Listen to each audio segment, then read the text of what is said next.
Sa edad kong ito, kailangan ko na maghanap ng aking makakapareho. Kailangan ko ata pumunta sa Maynila. Pagod na ako, pero wala ako napala. Baka para sa gubat lang talaga ako. Sino ka?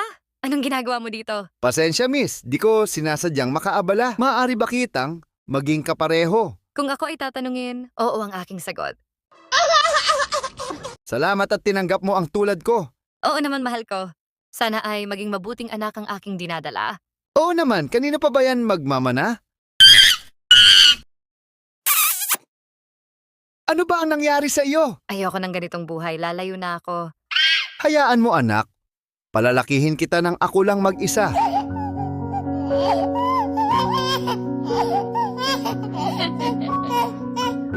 Kung sana lang na hindi ako umalis. E di sana masaya at buo kaming magpamilya.